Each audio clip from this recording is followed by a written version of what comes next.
Pemirsa, sebanyak 389 jemaah calon haji kloter 6 asal DKI Jakarta diberangkatkan dari Asrama Haji Pondok Gede Jakarta Timur untuk bertolak ke Tanah Suci pada siang nanti. Sebelumnya, para JCH ini telah menjalani karantina selama 1 hari. Siang nanti, 389 jemaah calon haji diberangkatkan menuju Bandar Udara Internasional Soekarno-Hatta, Tangerang, Banten untuk langsung bertolak ke Tanah Suci. Selain karantina selama 1 hari di Asrama Haji Pondok Gede Jakarta Timur, JCH juga melewati pemeriksaan kesehatan secara umum seperti swab atau tes PCR. Setelah menjalani karantina, calon jemaah haji juga telah diberikan pembekalan dan selanjutnya langsung dilakukan pemeriksaan oleh imigrasi untuk pengecekan barang bawaan dan juga paspor.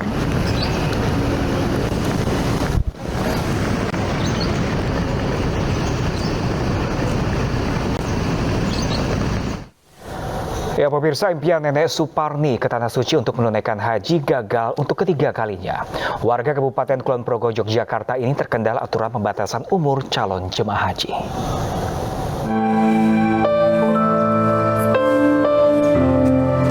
Selama belasan tahun Nenek Suparni, warga Padukuhan Kemiri Kabupaten Kulon Progo, Yogyakarta, mengumpulkan uang hasil berjualan ciloknya untuk membayar biaya haji. Namun impian perempuan berusia 68 tahun ini untuk menuju Tanah Suci sirna karena adanya aturan pembatasan umur akibat pandemi Covid. Tidak hanya pada tahun ini, Suparni telah 3 kali tertunda berangkat ke Mekah karena alasan yang sama. Meski gagal berangkat, Suparni tetap bersabar dan ikhlas. Saya tidak jadi berangkat, tidak kecewa karena Allah belum memberi jalan untuk berangkat haji.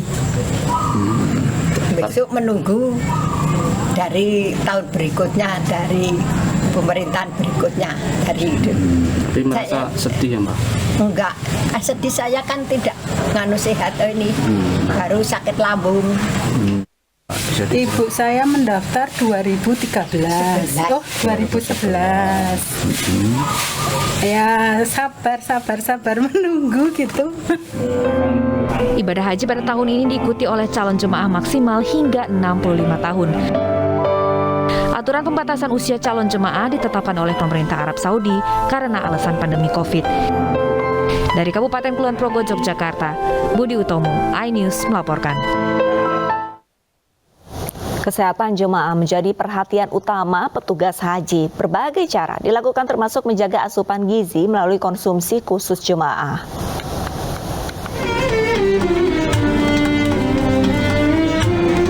Inilah suasana persiapan konsumsi jemaah calon haji di salah satu dapur di kawasan Madinah. Steril dan higienis menjadi kunci utama penyajian hidangan yang nantinya akan disantap oleh jemaah. Menu siang ini untuk jemaah haji adalah daging bumbu kalio khas Sumatera Barat dan tumis sayur. Tidak perlu khawatir perkara cita rasa. Di dapur ini, koki utamanya berasal dari Indonesia. Selama di Madinah, jemaah akan mendapat 27 kali makan. Untuk memastikan kualitas hidangan, pengawasan rutin dilakukan petugas haji bagian konsumsi. Jadi persiapan sebelum dilakukan distribusi kepada jemaah itu pengawas catering kita, teman-teman pengawas konsumsi itu melakukan pengawasan dapur. Ya, kita juga melakukan tes foodnya, kelayakan makanan tersebut sebelum diberikan kepada jemaah. Dalam setiap box makanan yang diterima jemaah tertera jam batas maksimal kelayakan.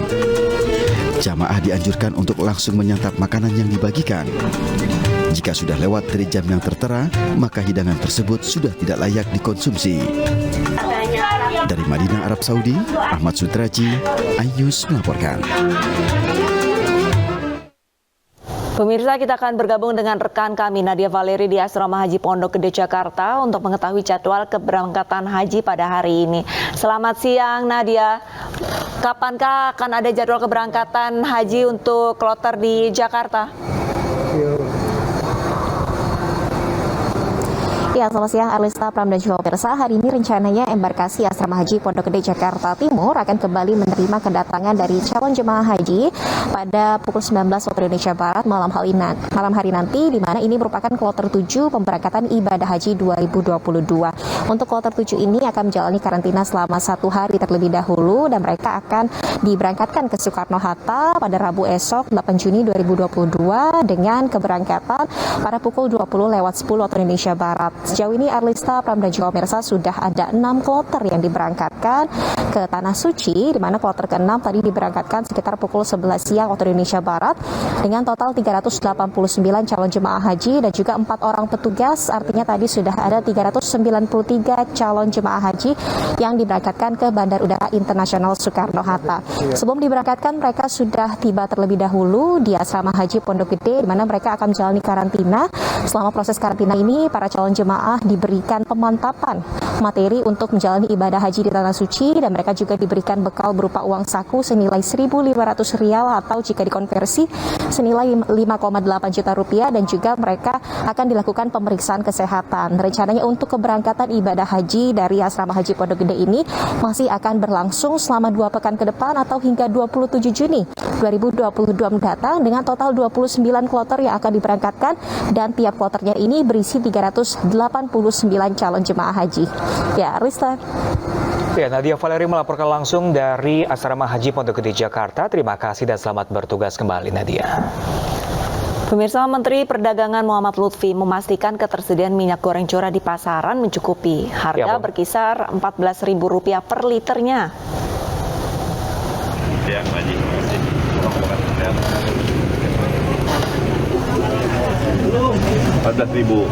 Ya, pemirsa, saat menggelar sidak di Pasar Kampung Ambon, Rawamangun, Jakarta Timur, Menteri Perdagangan Muhammad Lutfi memastikan program Sigurih telah memenuhi target. 10.000 pengecer minyak goreng curah rakyat telah mendapatkan pasokan minyak goreng dalam program Sigurih dalam 2 minggu terakhir. Mendak optimis jumlah pengecer akan terus naik hingga 30.000 dari total 17.000 di pasar di tanah air. Untuk persediaan mie goreng curah, Mendak memastikan cukup dengan harga kisaran Rp14.000 per liter. Tetapi agar tepat sasaran, pembeli disyaratkan menyertakan KTP. Mendak juga mengingatkan agar tidak ada oknum pemain minyak goreng yang mengacaukan harga. Saya minta kepada pemain minyak goreng untuk mengikuti aturan pemerintah. Karena saya tegaskan sekali lagi bahwa di sini Satgas Pangan lewat kepolisian ikut mengikuti, begitu juga dengan kejaksaan, begitu juga dengan aparat-aparat lain seperti militer untuk memastikan ketersediaan dan keterjangkauan daripada minyak goreng curah rakyat ini. Ya, pemirsa, sosialisasi maupun uji coba perluasan ganjil genap di 12 titik ibu kota telah diberlakukan sejak 6 Juni. Nantinya per 13 Juni, sejumlah titik ganjil genap baru akan dikenakan sanksi tilang secara manual bagi para pelanggar.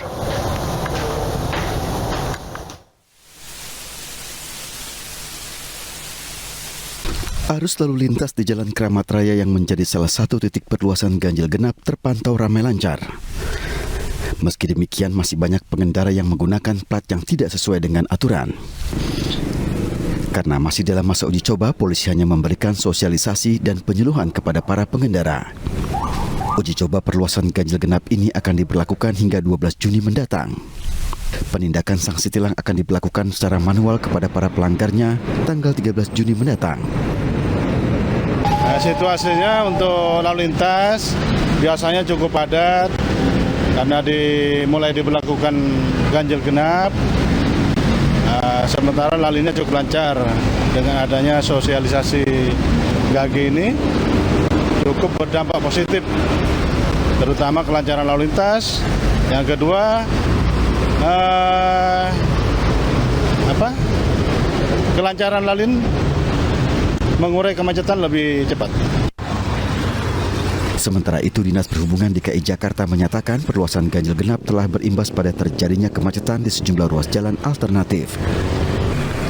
Belum tersosialisasikannya warga Jakarta akan perluasan ganjil genap dinilai karena sebagian warga masih terbiasa dengan pelonggaran PPKM, di mana hampir sebagian besar warga telah beraktivitas normal.